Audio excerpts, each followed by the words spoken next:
Hola gente, vamos a seguir con la segunda clase de aparato urinario. Ya habíamos descrito la parte del riñón, que era el órgano productor de la orina, y ahora nos toca hablar del uréter.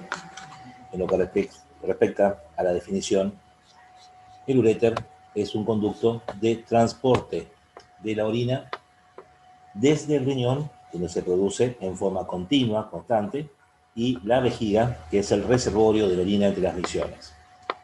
En sí, es un conducto de aproximadamente unos 25-30 centímetros, que ya habíamos adelantado que se desprendía de lo que era el cuello de la pelvis renal, a nivel del pedículo renal. Vamos a ver que se lo divide en porciones o segmentos. Hay un uréter lumbar, un uréter ilíaco, o porción ilíaca del uréter, una porción pélvica o pelviana, la cual se va a dividir en parietal y visceral, teniendo en cuenta la aplicación en la pared vesical y cuando se despega de la misma, la relación con las vísceras u órganos pelvianos. Y una última porción, que es la porción vesical, intersticial, intramural o intraparietal, que es cuando atraviesa la pared posterior inferior de la vejiga. Vamos a ver que el uréter lumbar va a ser el más complejo en cuanto a recorrido y relaciones, debido a que presenta diferencias a la derecha y a la izquierda, y recuerden ustedes las relaciones que hay en el abdomen con la diferente disposición de los distintos órganos del aparato digestivo. Acá vamos a mostrar, por ejemplo, algo que ya conocíamos, que una vez que el uréter se desprende, desciende, aplicado al borde interno del riñón, unido por el ligamento de Navarro, y cada uréter desciende a cada lado del gran vaso que le corresponde, o sea que se relaciona por dentro el uréter derecho con la vena cava inferior, el izquierdo con la arteria aorta abdominal. Y ambos uréteres van a estar cruzados primero por delante y luego acompañados por fuera por los vasos, básicamente gonadales, derecho e izquierdo respectivamente, destacando que gonadales era el equivalente a decir espermático en el hombre u ováricos en la mujer. Bien, presta atención a la imagen porque le vamos a poner un poco más de complejidad, ya que la vamos a cubrir. Así, por ejemplo, vemos que el uréter derecho queda cubierto ahora, como ustedes ven, por la cara posterior de la segunda porción del duodeno, ¿sí? Y desde la raíz del mesenterio, que usaba la tercera porción, se desprende la fascia de TOLC 1, que cubre el duodeno y también al uréter, y entre las hojas de la fascia de TOLC va a estar el recorrido de la arteria cólica derecha media. Algo parecido pasa con el uréter izquierdo, que desde la raíz del mesenterio también se desprende, pero la fascia de TOLC 2 hacia el colon descendente, ¿sí?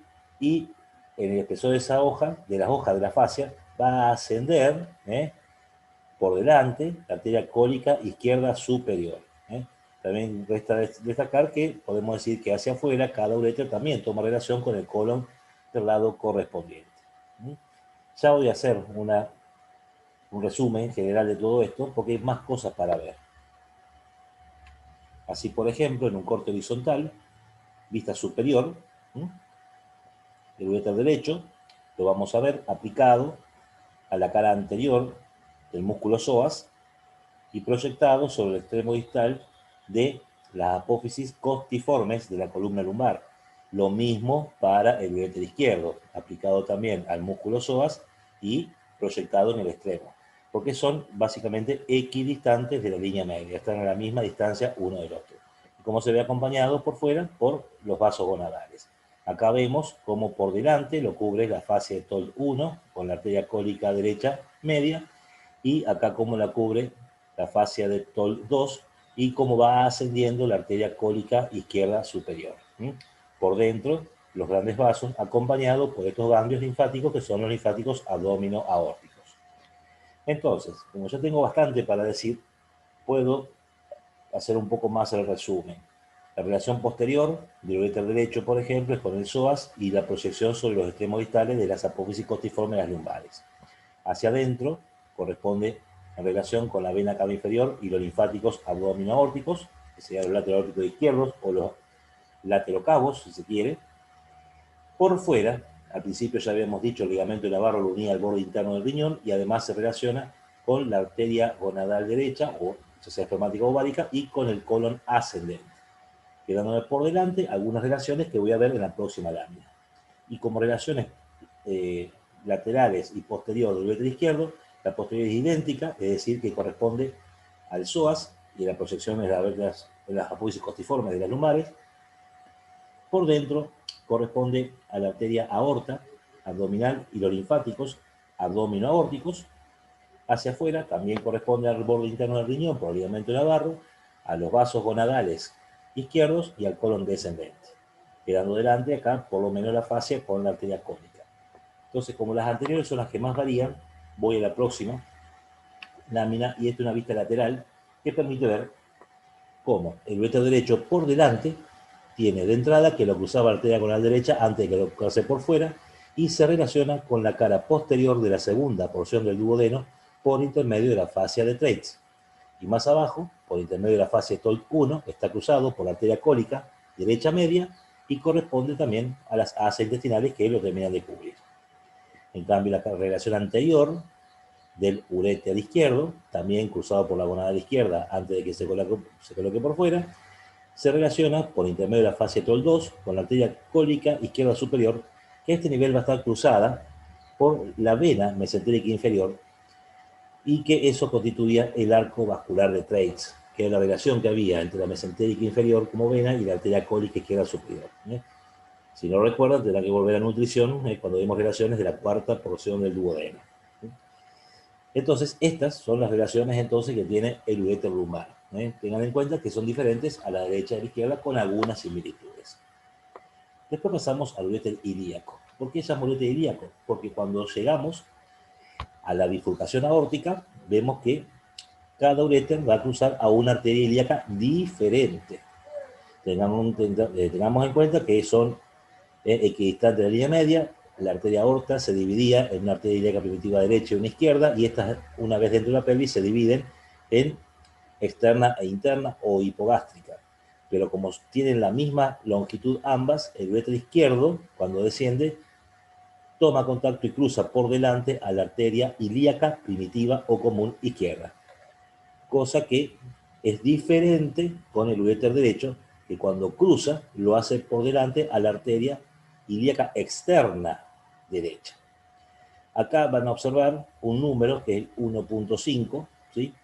Que en realidad estamos señalando lo que es la división o bifurcación de la ilíaca primitiva, para poder destacar que el uréter izquierdo entonces, cuando cruza, lo hace a la arteria ilíaca primitiva izquierda 1,5 centímetros antes, 1,5 centímetros de su división o bifurcación, mientras que el uréter ilíaco derecho cruza por delante a la arteria ilíaca externa derecha 1,5 centímetros después de su origen, o sea, después de la bifurcación de la primitiva. En este segmento, por delante, el uréter izquierdo está cruzada por la raíz oblicua del mesocolon pélvico, mientras que el uréter derecho está cruzada por la raíz del mesenterio y la rama terminal de la mesentérica superior, que es la arteria ilio-biseco, apendículo cólica, y están cubiertos además por asas intestinales. Ahora bien, perdón, hace calor. Cada uréter ilíaco, si bien está aplicado a la pared posterior del abdomen, ¿sí? Cuando cruza por delante de una arteria ilíaca, ya sea primitiva o externa, se dirige hacia adelante y se considera que se acerca más a la pared abdominal anterior, ¿sí?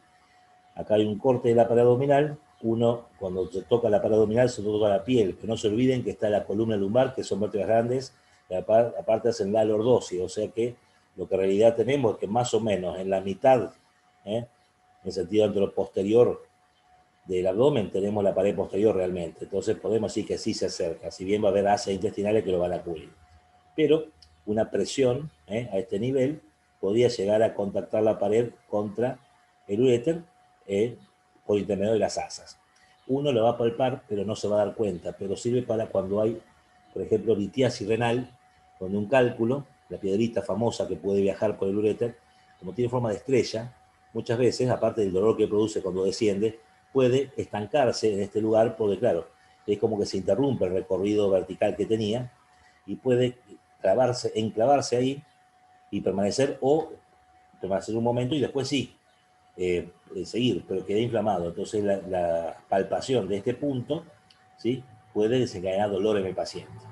El punto se llama punto ureteral, ¿sí?, y para ambos uretres se considera en la misma ubicación, es decir, trazando una línea que une las espinas ilíacas superiores, dividimos esa línea en tercios, entonces la unión del tercio medio con el tercio lateral correspondiente tenemos el punto ureteral. O sea que en ese punto podemos ir con el dedo, con el paciente acostado, hacer una palpación llamada digital, es decir, que con la punta del dedo, y si está o estuvo el cálculo, ahí da dolor y lo va a expresar el paciente. Bien, y antes de pasar a la siguiente porción, quiero que observen lo siguiente. Una vez que ya cruzó el vaso ilíaco correspondiente, ya lo vamos a considerar en la porción pélvica o pelviana. Y acá observen que el uréter derecho, después de cruzar a la arteria ilíaca externa, queda delante de la arteria hipogástrica o ilíaca interna. Mientras que el uréter izquierdo, que cruzó por delante de la primitiva, se va a colocar por detrás de la arteria. O sea, esto va a ocurrir ya en la porción pélvica en el segmento parietal. Entonces, si vemos el uréter pélvico en el segmento parietal, una vista superior, acá dividí, ¿sí?, la pelvis como si fueran dos imágenes en una, que es la primera pelvis, pero de este lado izquierdo vemos lo que sería el uréter masculino, este lado el femenino. Aclaro, salvo lo que hay adelante, uréter masculino y femenino a nivel pélvico parietal, no hay diferencia, porque tanto la derecha como la izquierda, en el hombre y la mujer, está la diferencia que recién marqué y acá la remarco. El uréter derecho se encuentra delante de la arteria hipogástrica derecha, mientras que el uréter izquierdo se encuentra detrás de la arteria hipogástrica. O sea, esto es así a la derecha y a la izquierda, tanto en el hombre como en la mujer. También es lo mismo la relación lateral que tiene, que es con la pared lateral de la pelvis, y la relación interna, que es con el recto por intermedio del plexo hipogástrico. Por delante en el hombre no se dice nada directamente, sino que está cubierto por peritoneo, y en la mujer, en cambio, se va a relacionar con el ovario, ¿sí?, si es que el ovario se ubica en la fosita ovárica, o sea que el uréter con los vasos hipogástricos formaban justamente los límites de esa fosita. O sea que eso es lo que van a encontrar como diferencia de uréter pélvico parietal femenino, comparado con el hombre. El uréter por delante se relaciona con el ovario y el pabellón de la trompa cuando el ovario está en la fosita ovárica, porque si no, se ubica detrás. El ovario se ubica detrás porque se ubicaría en la fosita de Claudius. Entonces, a partir de acá, cada uréter va a tener que desprenderse. El destino final, por supuesto, va a ser la vejiga. Tiene que dirigirse hacia abajo, adelante y adentro, por lo que va a tener que cruzar a los costados del recto. Y esto sí va a ser bien diferente del hombre y la mujer por la presencia de los órganos genitales internos. Entonces, en el hombre, observamos, una vez que tengo el uréter pélvico visceral masculino, decimos, desciende por la cara lateral, derecha o izquierda del recto correspondiente, luego pasa, siempre debajo del peritoneo, por fuera, hasta colocarse por delante de la vesícula seminal, y cuando se coloca por delante, al desembocar en la vejiga, cruza por debajo del conducto deferente.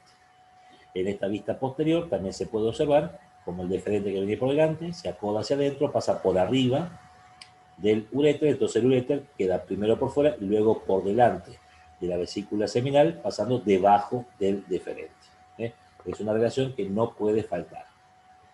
Y en el caso de la mujer, el uréter se va a dirigir hacia abajo, adelante y adentro, como dijimos recién, primero por la cara lateral del recto, va a pasar por la cara lateral de la extremidad superior de la vagina para luego colocarse delante de ella en el espesor del tabique vésico, vagino rectal.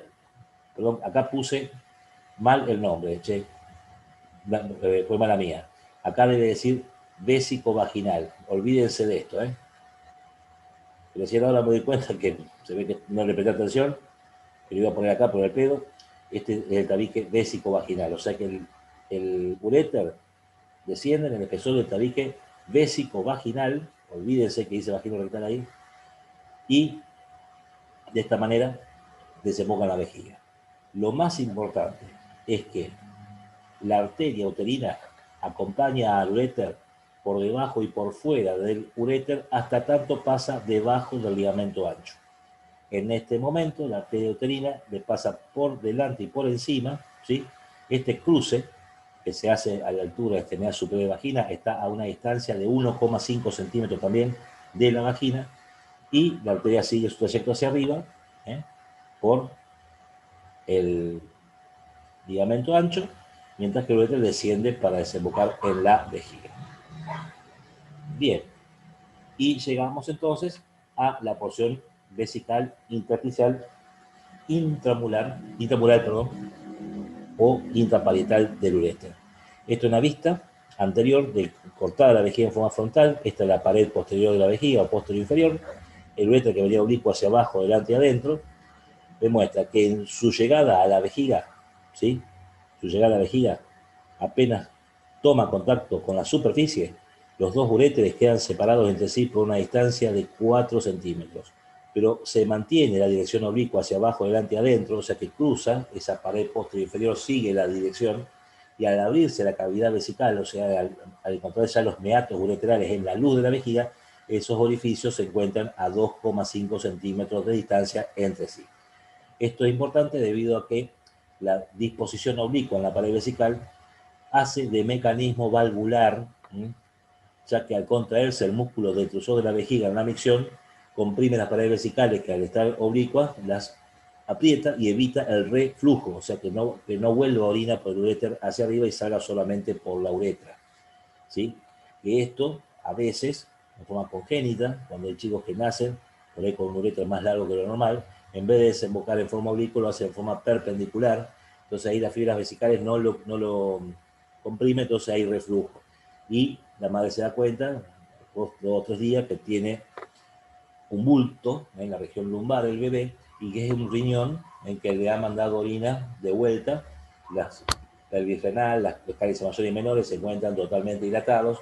Eso se denomina hidronefrosis, y si no se quiere que ese riñón sea insuficiente porque se comprime la corteza, se atrofia, hay que hacer la cirugía, reimplantar el uréter nuevamente en la vejiga en condiciones normales, o sea, oblicuo hacia abajo, delante y adentro. Bien, y por último, el uréter, debido a su largo recorrido, recibe muchas arterias, ¿sí? O sea, son ramas ureterales procedentes de la arteria renal, que es la rama de la aorta abdominal, igual que de las gonadales, también de la aorta abdominal. Cuando cruza el ilíaco primitivo externa, recibe ramos ureterales de esos vasos, y también de la vesical inferior, que irriga la pared posterior inferior de vejiga. Las venas van a ser satélites arteriales. Los linfáticos derivan de linfáticos abdominaórticos, ilíacos primitivos e hipogástricos. Y los nervios, la parte superior del uréter recibe los nervios del plexo renal, del plexo solar, que actúa sobre el peristaltismo justamente que tiene el uréter, y la porción distal, el plexo ureteral del plexo hipogástrico. Bien, con esto terminamos el tema uréter, es uno de los más complicados de todos. La próxima clase veremos la parte de vejiga y uretra. Nos vemos, chicos.